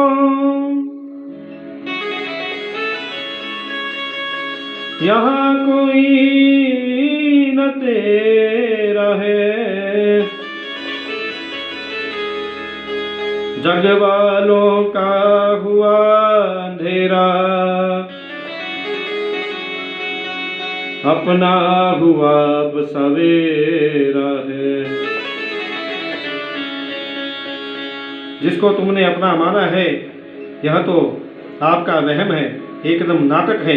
समाज में प्रतिष्ठा पाने के लिए सुंदर मकान बनाना भी धर्म है, पत्नी और बच्चों से प्रेम करना भी धर्म है, दुकान पर 8 घंटे बैठकर धन कमाना भी धर्म है, और जो भी धन हम कमाने उसे पत्नी बच्चे परिवार में समर्पित करना ये भी धर्म है। लेकिन पत्नी बच्चे मकान खजाना मेरा परिवार इंडस्ट्री यह सब मेरा है, इनके बगैर मैं नहीं रह सकता, ऐसा सोचना चिंतन करना ही सबसे बड़ा धर्म है, बंधन का कारण है। पिताजी गोकर्ण जी समझा रहे हैं, मन में विचार करें, शरीर का धन है, शरीर की पत्नी है, शरीर के बच्चे हैं, शरीर का महल है, आत्मा का संबंध तो केवल मात्र गोविंद से है, आत्मा का संबंध तो केवल कन्हैया से है। ये बात जिसने जीवन में उतार ली वो घर में रहकर भी जंगल में रहने के भांति विरक्त हो जाता है। गोकर्ण जी महाराज बोले, आप कहते हैं मैं वन में चला जाऊं, तो वन में जाने से भगवान मिलते हैं क्या? यदि वन में जाने से भगवान मिल जाते तो गिद्दड़ को या भालू को जो है सबसे पहले मिल जाते। तो गिद्दड़ का, भालू का, शेर का जन्म तो जंगल में ही होता है, तो सबसे पहले भगवान उन्हें मिल जाते। के मन के मारे बन गए बन तजी बस्ती महा, मन की खटपट नहीं मिटेगी तो वन में जाने से भी क्या लाभ? मन ही बंधन और मुक्ति का कारण है। मन विषयों के प्रति आसक्त है तो हम बंधे हुए हैं, और मन विषयों में अनासक्त हो गया तो हमारी मुक्ति हो गई। रात्रि भर बैठकर गोकर्ण जी ने ऐसा सुंदर उपदेश किया कि आत्मदेव जी का मन प्रमुदित हो गया और रात्रि में ही घर छोड़कर वन को चले गए। श्रीमद् भागवत जी के 10वें स्कंद का पाठ किया और वन में गोविंद का ध्यान करते हुए गोविंद को प्राप्त हो गए। आत्मदेव जी के चले जाने के बाद धुंधुकारी ने सोचा, अच्छा हुआ, रोज कहते थे ऐसा करो वह ऐसा मत करो, सो अच्छा हुआ चले गए। अब माँ को मारने लगा, बताओ सोना कहाँ है, चांदी कहाँ है? माँ ने कहा सब तो तूने ले लिया, अब घर में क्या है? तो माँ को मारने लगा। माँ के मन में बड़ा क्लेश हुआ और बोली कि इस पुत्र से तो मैं बिना पुत्र के ही अच्छी थी। रात्रि में उठकर गई और कुएं में कूदकर आत्महत्या कर ली। विचार करो, माँ कुएं में मर गई, पिताजी जंगल चले गए, भाई जो गोकर्ण है वो चला गया तीर्थ यात्रा में। धुंधुकारी ने सोचा मेरा ही साम्राज्य है अब तो। 5 वेश्याओं को लाकर घर में रख लिया। ये 5 वेश्याएं बड़ी खतरनाक हैं। 1-2 बार गलत कार्यों में पकड़ा गया। राजा ने दंड भी दिया। वेश्याओं ने सोचा धन तो हमने बहुत ले लिया है, इसके द्वारा अब राजा की नज़र में यह चढ़ गया है, राजा इसको मारेगा, इसके साथ साथ हमें भी दंड मिलेगा। रात्रि में सोते हुए धुंधुकारी को वेश्याओं ने रस्सी से कसकर बांध दिया। जलते हुए अंगार उसके मुंह में डाल दिए और उसको मार दिया। मृत देह उसकी जमीन में गाड़ दी और सोना चांदी लेकर वो वहां से चली गई। जीवन तो व्यतीत हुआ उसका बुरे कार्यों में। मरने के पश्चात जो है एक महान प्रेत बन गया। आत्मदेव जी के इस विशाल महल में प्रेत बनकर पड़ा है। आचार्य संत कुमार कहते हैं ऋषियों आश्चर्य। अब गोकर्ण जी जब महाराज अपने गांव में आए, रात्रि के 12 बजे, एक संत का लक्षण है। आपसे कहूँ संत क्या है? ना तो लाल कपड़े को संत कहते हैं, ना पीले कपड़े पहनने वाले को संत कहते हैं। संत का मतलब है साधना करने वाला, जो बिगड़े हुए काम को साधे, उसका नाम है साधु। महान है जिसकी आत्मा, उसका नाम है महात्मा। और जो सत्य के ऊपर चलते हुए नित्य आनंदित रहे, उसे संत कहते हैं। अपने द्वारा जो भी किसी को तकलीफ ना दे, वो है संत। जो बात मन में सोचे वाणी से बोले, जो वाणी से बोले कर्म में करे, यह महात्मा के लक्षण है। मन में कुछ और सोचे, वाणी से कुछ और बोले, कर्म में कुछ और करे, ये संत के लक्षण नहीं होते। गोकर्ण जी ने सोचा 12 बजे हैं, ये मेरी जन्मभूमि है, आत्मदेव जी का यही तो घर है, और अभी सबको पता चलेगा कि मैं आया हूँ तो सब जो है मेरे स्वागत में आ जाएंगे, सबकी नींद टूट जाएगी। क्यों किसी की को तकलीफ देवें। सवेरे गांव के लोगों से मिलूंगा। अभी पंडित जी के घर में रह लेते हैं। या निशा सर्वभूतानां तस्यां जगते सयमि। सारी दुनिया जिस समय सोती है, संयमी पुरुष उस समय बैठकर परमात्मा का चिंतन करते हैं। अब जिस घर में गोकर्ण जी ने प्रवेश किया, वह पंडित जी का घर सूना पड़ा था। और जैसे ही वह आंख बंद कर भजन करने बैठे तो महाराज कई प्रकार के शब्द घर में आवे। कभी भेड़ जैसी आवाज़ आवे, कभी हाथी की आवाज़ आवे, कभी गिद्दड़ की, भैंसे की, कहीं अग्नि जल जावे। गोकर्ण जी ने कहा मैं ये सब क्या देख रहा हूँ पंडित जी के इस महल में। उन्होंने पूछा कमंडल के जल का छींटा मारकर कौन है? श्रीमान आप हैं कौन? भैया क्यों डराते हो हमें? क्या परिचय है आपका? एक छाया हाथ जोड़कर खड़ी हो गई और कहने लगा अहम भ्राता त्वदीयोऽस्मि धुंधुकारिति नामतः स्वकिनेव दोषेण ब्रह्मत्वं नाशितं मया। मैं आपका भाई धुंधुकारी हूँ गोकर्ण जी। धुंधुकारी, तुम प्रेत बनकर पड़े हो? राम राम राम राम, भूत प्रेत बनकर पड़े हो तुम।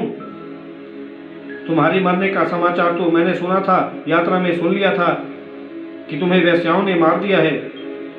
तुम्हारे नाम से मैंने गया में श्राद्ध भी कर दिया। शास्त्रों में पढ़ा है कि गया में जिसका श्राद्ध हो जाए उसकी मुक्ति हो जाती है, और तुम भले आदमी प्रेत बनकर पड़े हो। इस बात को सुनकर धुंधुकारी की प्रेत ने कहा कि गया में एक बार नहीं 100 बार भी मेरा श्राद्ध करोगे तो भी मेरी मुक्ति नहीं होने वाली। आप जैसा विद्वान जिसका भाई फिर भी इस प्रकार के कष्ट को भोगे, कितनी तकलीफ की बात है। गोकर्ण ने कहा डरना नहीं, मैं व्यवस्था करूंगा, तुम्हारी मुक्ति का उपाय करूंगा। प्रातःकाल होते ही गांव के लोगों की भीड़ लगी। गोकर्ण जी आ गए। भगवान गोकर्ण जी तो इतने चिंतित थे कि उन्होंने सूर्य को प्रणाम किया। हे भुवन भास्कर सूर्य, केवल इतना बताओ कि हम महाप्रेत की मुक्ति कैसे होती है। भगवान भुवन भास्कर सूर्य ने आदेश किया कि श्रीमद्भागवतान मुक्ति सप्ताहवाचनम कुरु। कि श्रीमद् भागवत एक ही उपाय है, श्रीमद् भागवत का वाचन करो तुम। धुंधुकारी के निमित्त भागवत कथा करोगे तो उसकी मुक्ति हो जाएगी। सब लोगों ने सुना तो बड़ा सुंदर व्यास मंच बनाया, चौकी सजाई, भागवत जी को विराजमान किया। जब भागवत जी का पंडाल सजाया, वहाँ बांस का बगीचा था। गोकर्ण जी महाराज व्यास आसन पर स्वयं बैठ गए और भागवत जी को स्थापित किया। आगे एक आसन बिछा दिया और कहा, भैया धुंधुकारी, जहाँ कहीं भी आप हो भागवत सुनो, मैं तुम्हारे लिए कर रहा हूँ। अब धुंधुकारी कैसे आवे, प्रेत का शरीर तो होता नहीं, इसलिए व्यास मंच की दाहिनी तरफ एक सप्त ग्रंथि का बांस लगा हुआ था। उस बांस की पहली ग्रंथि में जाकर धुंधुकारी बैठ गया। पहले दिन का जैसे ही विश्राम हुआ, पहली ग्रंथि फट गई। आसन पर तो प्रेत बैठ नहीं सकता, बैठे तो हवा उड़ाकर ले जावे, बांस के अंदर हवा का प्रकोप नहीं होता। दूसरे दिन कथा में दूसरी ग्रंथि फट गई। ऐसे करते करते 7 ग्रंथियां जब फट गई तो उसमें बैठा हुआ प्रेतात्मा जो धुंधुकारी था एकदम देव रूप में परिवर्तित हो गया, देव रूप बन गया और हाथ जोड़कर बोला, भैया आपने बड़ी कृपा की, यदि आप भागवत श्रवण नहीं कराते तो मेरा उद्धार कैसे होता। भगवान के धाम से उसके लिए एक सुंदर विमान आया, उसमें भगवान के पार्षद बैठे थे। धुंधुकारी जैसे ही विमान में बैठने लगा, गोकर्ण ने कहा, ये क्या हो रहा है भैया। भगवान के पार्षदों ने कहा, प्रेत धुंधुकारी ने भागवत सुनी है ना जी, इसलिए इसकी मुक्ति हो गई, हम बैकुंठ लेकर जा रहे हैं। अत्रैव बहवः सन्ति श्रोतारमं निर्मला। कथा तो हजारों लोगों ने सुनी, यदि भागवत सुनने से मुक्ति मिलती है तो सभी ने भागवत सुनी है, सबके लिए विमान लेकर आओ। अकेले धुंधुकारी की मुक्ति हो, ये कैसे हो सकता है। प्रभु के पार्षदों ने कहा कि कथा के श्रवण भाव से कथा के फल में भेद हो जाता है। कथा के श्रोता 3 प्रकार के होते हैं। पहला होता है श्रोता। श्रेष्ठ कौन है? जो कथा एकाग्र मन होकर सुने। श्रवण के समय चित्त की एकाग्रता होनी चाहिए, मन को इधर उधर भटकाना नहीं, बीच में बोलना नहीं, ये श्रोता के लक्षण है। और दूसरा होता है सर्वोता, जो सुपारी काटता है। कथा में बैठने के बाद सोचेंगे, हाँ ठीक है, मंडप थोड़ा टेढ़ा है, कभी कहेंगे व्यास जी तो ठीक है, पर कभी चटकुल्ला तो बीच में सुनाया नहीं, भजन तो अभी गाया नहीं। 50 गलती मंडप में, 50 गलती व्यास जी में जो निकालते हैं, उनके 3 घंटे ऐसे ही बीतते हैं। इन्हें कहते हैं सुपारी काटने वाले श्रोता। और एक होते हैं श्रोता। ये तीसरे वाले हमें बड़े प्रिय हैं। बड़ी शांति रहती है महाराज। जब कहीं बड़े मैदान में कथा होती है तो वहाँ ये तीसरे नंबर वाले हमें बड़े अच्छे लगते हैं, क्योंकि घर में बच्चे सोने तो देते नहीं, इसलिए जब कथा में आवेंगे तो बैठने के लिए ऐसी जगह देखेंगे जहाँ कमर को सहारा मिल जाए। बल्ली से कमर लगाई और आराम से 3 घंटे का विश्राम लिया। ऐसी समाधि लगती है 3 घंटों की, जैसे कि कथा को विश्राम हुआ। व्यास जी ने जयकारा लगाया, बोली बाल कृष्ण लाल की, जैसे जय हुई और बस नींद खुल गई। बोले कथा हो गई? हाँ कथा हो गई। कथा इतनी सुंदर, बाजे मधुर की मधुरकंठ है, इतनी अच्छी कथा कही। एक ने पूछा, कथा में आज आपने क्या सुना? बोले वो तो मालूम नहीं। मालूम होगा भी कैसे जब कथा में नींद लेंगे। एक मैया हमसे बोली, महाराज जी आप इतनी मीठी कथा बाचो कि हम घर में 2-2 गोली नींद की खाने पर भी नींद नहीं आती, आपकी कथा में तो ऐसी मीठी नींद आती है। तो ये है श्रोता। लेकिन भगवान श्रोता को ही मिलते हैं, श्रोता और श्रोता को नहीं मिलते। कथा नियम से सुनो, प्रेम से सुनो, श्रद्धा से सुनो, तभी मुक्ति होगी। भागवत कथा वही है, स्थान भी वही है, व्यास जी भी वही है, लेकिन सुनाने की पत्ती में अंतर हो जाएगा तो फल में भेद हो जाएगा। मुक्ति कभी भी मरने के बाद नहीं होती, मुक्ति हमेशा जीवित अवस्था में होती है। और जिसकी जीवित मुक्ति नहीं हुई उसके मरने के बाद भी नहीं होगी। मुक्ति का मतलब मरना नहीं होता, मुक्ति का मतलब है आत्मा का बोध, आत्मा का ज्ञान। आत्मा का ज्ञान जिसको जीवित अवस्था में हो गया वह जीवित होकर भी मुक्त है, और जिसे आत्मबोध जीवित नहीं हुआ उसे पुनरपि जन्मं पुनरपि मरणं पुनरमे जनने जठरे शयनम्। नारद जी बोले, कथा श्रवण का नियम क्या है? संत कुमारों ने कहा, भागवत कथा जब सुनी जावे तो विद्वान ब्राह्मण से उसका शुभ मुहूर्त निकलवाना चाहिए। भागवत के लिए श्रावण, भाद्रपद, आश्विन, कार्तिक, मार्गशीर्ष जिसे अघन का महीना भी कहते हैं, माघ, फाल्गुन, वैशाख और ज्येष्ठ का महीना सबसे श्रेष्ठ माने जाते हैं। वैसे हमारी तो यह मान्यता है कि जिस दिन भी भागवत आरंभ हो वही शुभ मुहूर्त है। पौष के महीने में भागवत करना वर्जित है, लेकिन भगवान की कृपा हो तो पौष भी भगवान ही का महीना है, भगवान के द्वारा ही रचित है। भागवत कथा श्रवण के लिए उत्तम स्थान उत्तम होना चाहिए, विशाल और शांतिप्रद होना चाहिए। जहाँ भागवत जी का व्यास मंच बन सके वहाँ तुलसी जी की स्थापना अवश्य करें। वक्ता के बगल में सुंदर जगह पर जो है वेदियों की स्थापना करें। सर्वतोभद्र नवग्रह वेदी, रुद्र कलश, विष्णु कलश, पितृ कलश, इन समस्त कलशों की स्थापना करें। देवताओं का आवाहन, स्थापन, पूजन बड़ी विधि से रोज करें। व्यास जी के अलावा 5 विद्वान ब्राह्मणों का आवरण करें जो संस्कृत में श्रीमद् भागवत का मूल पाठ करें। द्वादशाक्षर मंत्र का जाप करें, गीता पाठ करें, विष्णु सहस्रनाम का मूल पाठ करें, गायत्री का जप करें, गणपति मंत्र जप करें और किसी भी को नींद ना आवे। अतः वक्ता को सहायता के लिए जो है 5 ब्राह्मणी वर्ण में उत्पन्न संगीतकारों की व्यवस्था करें जो कीर्तन करे और वह भागवत जी के श्लोकों को संगीत में बांधे। भागवत के श्लोक बड़े मधुर हैं, इन श्लोकों को संगीत के साथ गावें।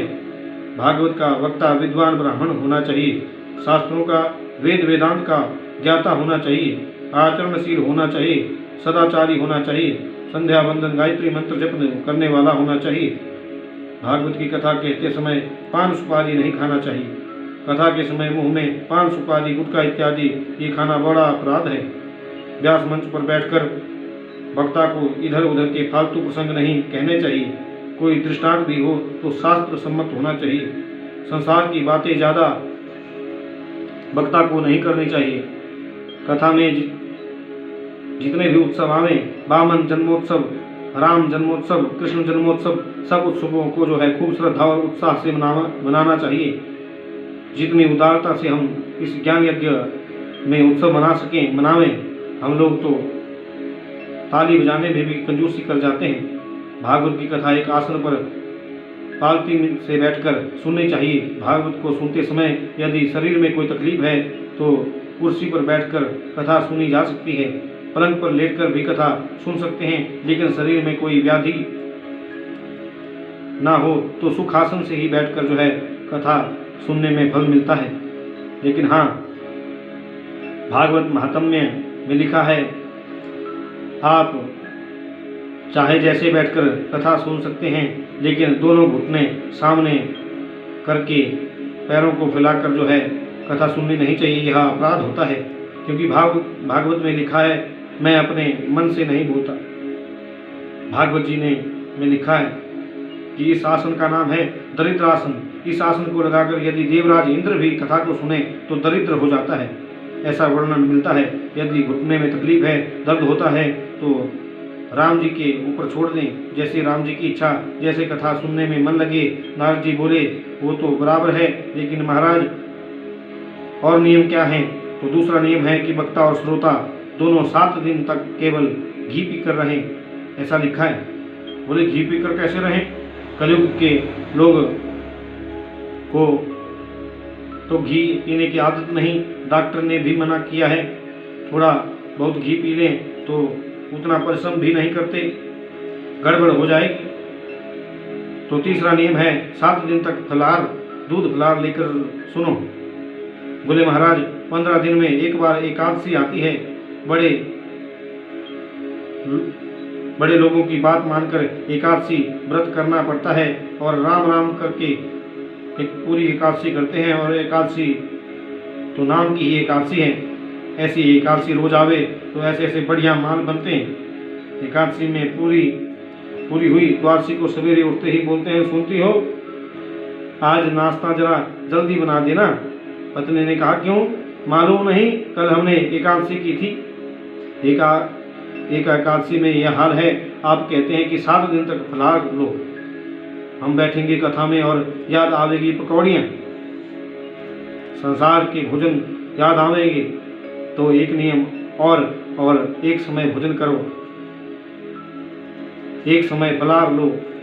यदि यह भी ना हो सके तो भोजनम तो वयम मन्ये कथा श्रवणम कार्यकम नोपवासो वर प्रोक्त कथा विघ्न करो यदि। बोले भले ही 5 बार भोजन दिन में करो, लेकिन कथा सुनने में जैसे भी मन लगे करो, कथा विघ्न ना हो वैसा करो। किसी को फलाहार नहीं अच्छा लगता, फलाहार लेकर ही कथा सुननी है तो फलाहार लेकर करो। अगर फलाहार लेकर नहीं भोजन करके ही कथा सुननी है तो ऐसा ही करो। ऐसा कोई नियम नहीं कि फलाहार जरूरी है कि फलाहार लेकर ही जो है कथा सुने। कि दोपहर के भोजन के बाद शाम की कथा में नींद नहीं आवे, इसलिए फलाहार लेने को कहा है। इसलिए भागवत जी के वक्ता थे पूज्य डोंगरे जी महाराज, वो कभी फलाहार नहीं करते थे, वो भागवत दलिया खाकर सुनाते थे। दोनों समय दूध दलिया खाते थे। दलिया हल्का होता है, हल्का अन्न होता है। जब एकादशी आवे उस दिन अन्न खाना ही नहीं चाहिए। एकादशी के दिन घर में चावल नहीं बनाना चाहिए। एकादशी के दिन चावल खाना निषिद्ध है, क्योंकि वह ऋषि के रोम जो है उसमें एकादशी में जो है अन्न में दोष आ जाता है। कथा के अंतराल में जो भी व्रत आते थे उसे तो वो करते ही थे, लेकिन वैसे कथा में दलिया ही खाते थे। बोलो जय श्री कृष्ण। जैसे स्वास्थ्य अच्छा रहे, बस कथा में उत्साह बनाए रखें, सवेरे जल्दी उठने का प्रयास करें, आरती खूब श्रद्धा से गाएं, कीर्तन उन्मत्त होकर गाएं। यही कथा का सार है। ये ज्ञान यज्ञ है, इससे बड़ा कोई यज्ञ नहीं हो सकता। संत कुमार जी ऐसा कह रहे थे कि भक्ति देवी प्रकट हो गई, ज्ञान वैराग्य दोनों का बुढ़ापा दूर हो गया। संत कुमार बोले भक्ति देवी तुम आ गई, तुम भक्तों के हृदय में वास करो। भक्ति प्रकट हो गई और भक्तों के हृदय में, और अब कीर्तन होने लगा। प्रहलाद स्तारधारी तरलगति तया चौद्धवो कांसधारी वीणाधारी सुरसी स्वर कुशलतया राग करता अर्जुनो बभूत। इंद्रवादी मृदंग जय जय सुकरा कीर्तने ते कुमारा यत्राग्रे भाव भक्ता सरसरचनया व्यासपुत्रो बभूव। श्री कृष्ण गोविंद हरे मुरारे हे नाथ नारायण वासुदेव। गोपाल मेरी यह प्रार्थना है, भूलू कभी मैं न मना तुम्हारा। निष्काम होकर दिन रात गाऊं, निष्काम होकर दिन रात गाऊं। हे नाथ नारायण वासुदेवा। इस प्रकार से कीर्तन हुआ। राज जी ताली बजाने लगे, उद्धव जी कांसा बजाने लगे, देवराज इंद्र मृदंग बजाते हैं और संत कुमार जी जय जयकार की ध्वनि करने लगे। और जितने भी संत जन वहाँ हैं सब नृत्य कर रहे हैं। भोले बाबा से भी नहीं रहा गया, पार्वती के साथ नृत्य करने में तन्मय हो गए। और व्यास नंदन आदरणीय सुखदेव जी महाराज बीच बीच में व्याख्या करने लगे। इतनी सुंदर स्वर लहरियाँ, इतना सुंदर कीर्तन हुआ कि मेरे प्रभु से भी नहीं रहा गया और भगवान भी कीर्तन में प्रकट हो गए। आप लोगों की कथा एवं कीर्तन से बड़ा मैं प्रसन्न हूँ। भगवान ने कहा इसलिए वरदान मांगो, क्या चाहिए? भक्तों ने कहा यही वर दे दो प्रभु, जब जब आपका कीर्तन करें तब तब आपका दर्शन कर लिया करें। भगवान वर देकर चले गए कि जहाँ भी आज से मेरा कीर्तन होगा वहाँ मैं जो है अदृश्य रूप से प्रकट रहूंगा। ज्ञान वैराग्य का बुढ़ापा मिट गया, भक्ति देवी के मन के कष्ट की निवृत्ति हुई। सूत जी ने ये प्रसंग सौनकादि ऋषियों को बता दिया और यही प्रसंग संत कुमारों ने नारद जी से कहा। यही प्रसंग श्री आदरणीय सुखदेव जी महाराज ने राजा परीक्षित से कहा। भागवत अमृत है, इसका जो पान करे उसका जीवन धन्य हो जाता है। भागवत महात्म्य संक्षिप्त रूप से आपको सुनाया। तो बोलो जय श्री कृष्ण। आज से